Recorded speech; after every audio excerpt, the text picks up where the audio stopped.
नमस्कार। मार्केट की बात करते हैं, शेयर बाजार की बात करेंगे, बजाज फाइनेंस के बारे में बात करेंगे। बजाज फाइनेंस का जो शेयर है 1000 रुपये के आसपास कारोबार कर रहा है और इंट्राडे में 7 से 8% गिर गया है नतीजों के बाद।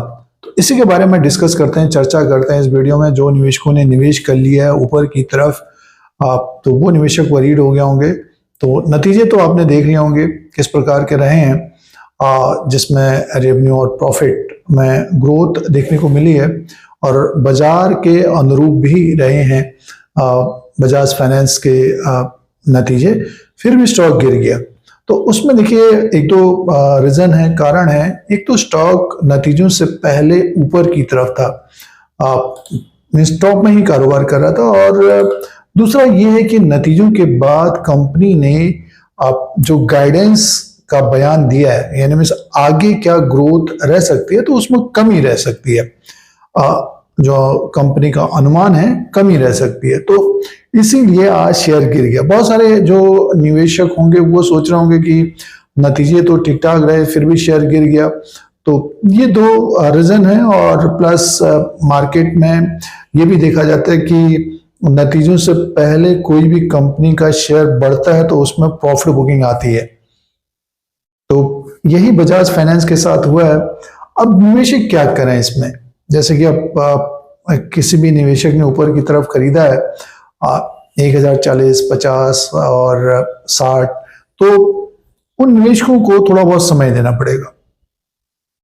पड़ेगा और स्टॉक 1000 के नीचे आता है तो थोड़ी बहुत गिरावट देखने को मिलेगी। तो इसके ऊपर नजर रखनी चाहिए।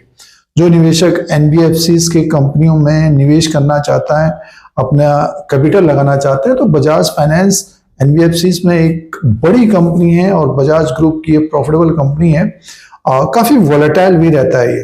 तो लॉन्ग टर्म से जो निवेशकों ने निवेश किया उनको कोई फर्क नहीं पड़ेगा, बट ये कि अभी जिन्होंने निवेश किया उनको वो वरीड होंगे, चिंतित होंगे क्या करें, या फिर पॉकेट से ज्यादा ले लिया। तो देखिए 7% गिर गया, तो अब इसमें तो आपको नुकसान ही उठाना पड़ेगा, कम समय है तो।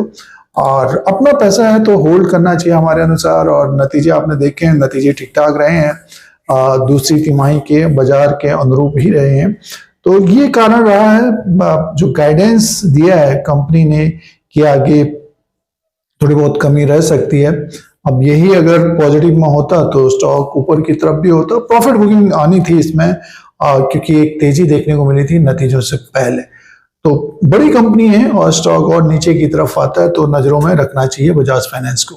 तो ये कुछ पॉइंट्स थे, और निवेश इन्वेस्टमेंट के बारे में, बजाज फाइनेंस के बारे में। इस तरह की जानकारी के लिए Dheeraj Singh stocks bull beer को सब्सक्राइब करें, लाइक करें, शेयर करें, कमेंट करें। धन्यवाद।